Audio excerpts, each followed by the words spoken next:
Victory today. First Liberty Institute, with whom we work quite a bit, especially when it comes to religious freedom in the military, they were defending a chaplain, Major Andrew Calvert, who had spoken out in a private post in support of DOD policy that happened to be in place prior to the Biden administration, and this was prior to the Biden administration, simply supporting the policy that did not allow transgenderism in the military. And for that, he was being reprimanded, and quite frankly, it looked like his career was over. Joining me now to talk about the outcome of this and more, our own Lieutenant General Jerry Boykin. General, welcome back to the program. Thank you. Good to be here. So good news today.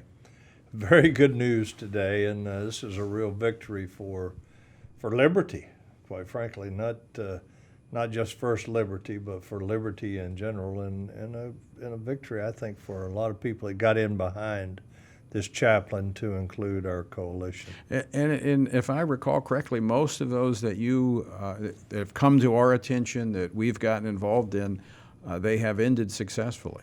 They really have, and we've had a marvelous partnership with First Liberty Institute, and they call us as soon as they get a case. They call us, and then our first question is, what do you want us to do?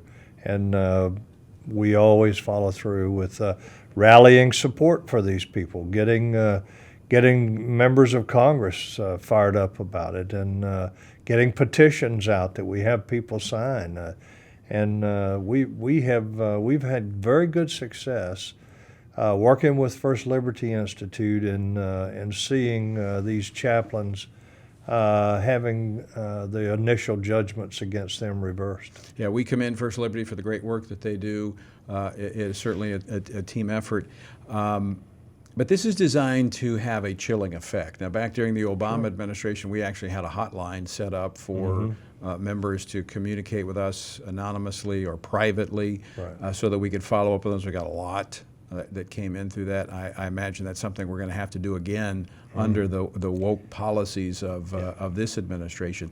And speaking of that, earlier in the program, I had Congressman Mike Waltz of Florida on talking about the comments from the chairman of the Joint Chiefs defending what the United States Army is doing, and in particular what was happening at the top military school for the Army, the indoctrination with CRT in this wokeness. But I want to play a clip.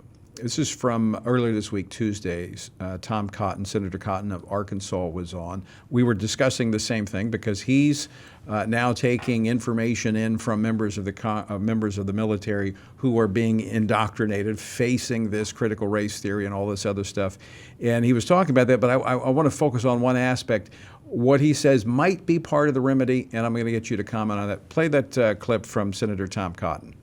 You know, there are not that many generals in our military, and it wouldn't be that hard to scrutinize their commands and to see whether or not they've permitted or even encouraged these kind of quasi-struggle sessions in their command.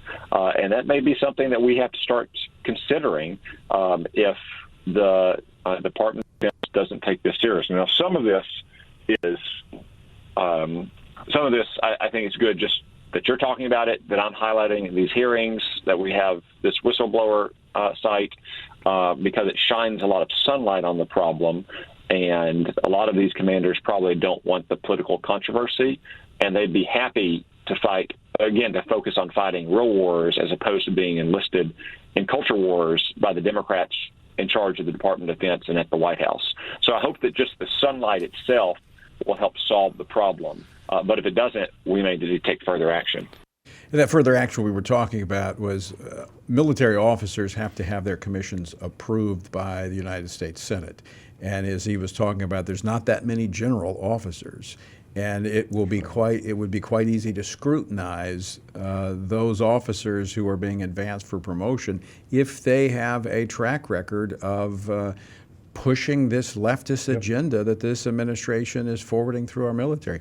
Is that, in your opinion, as a retired three-star general, is that an effective approach?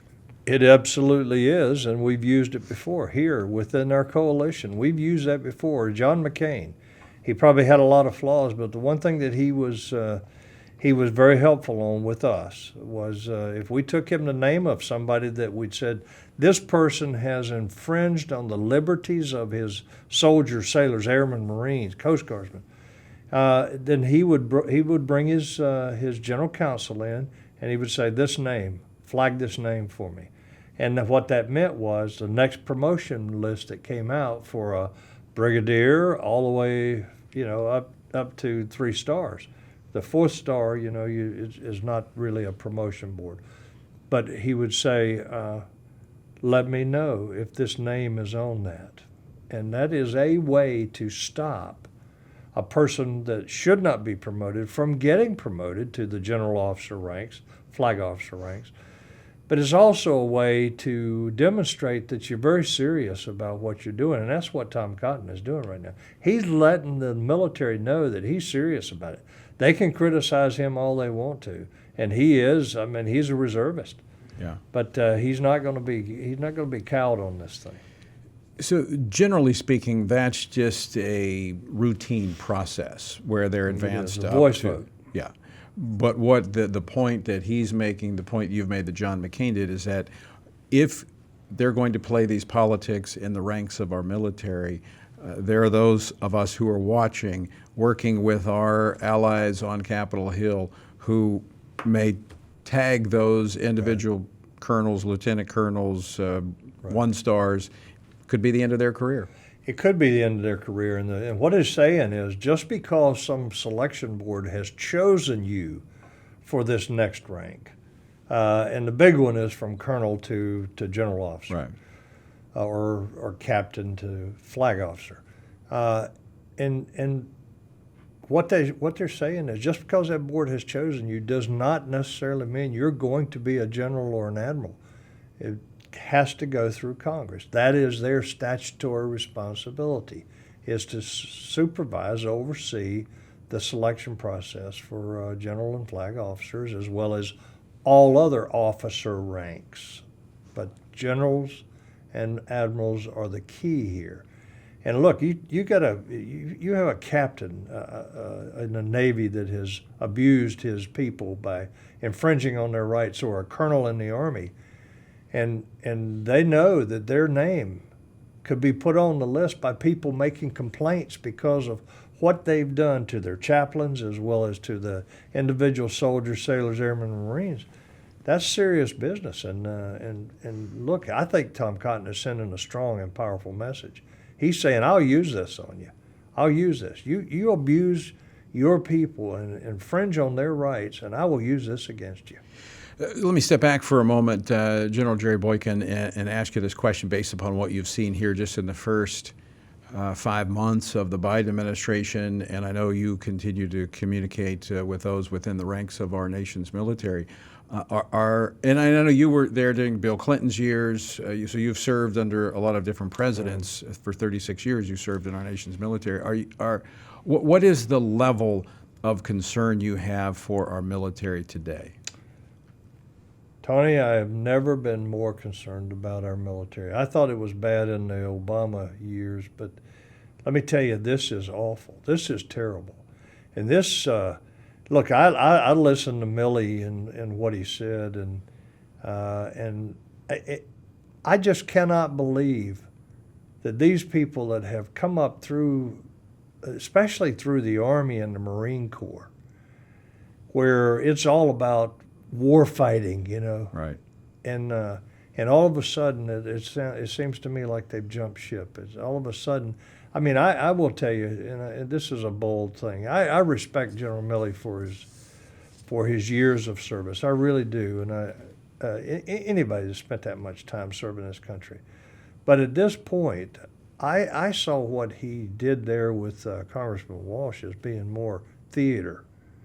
I didn't see a seriousness in that. And when he talked about white rage, what white rage?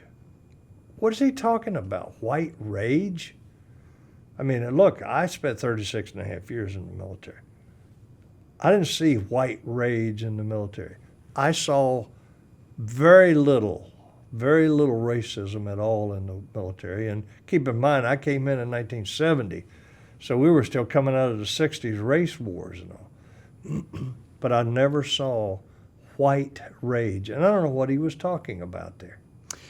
Well, this is the same general who I think in that committee delved into politics. I mean, this is a political issue. This is being pushed by the left.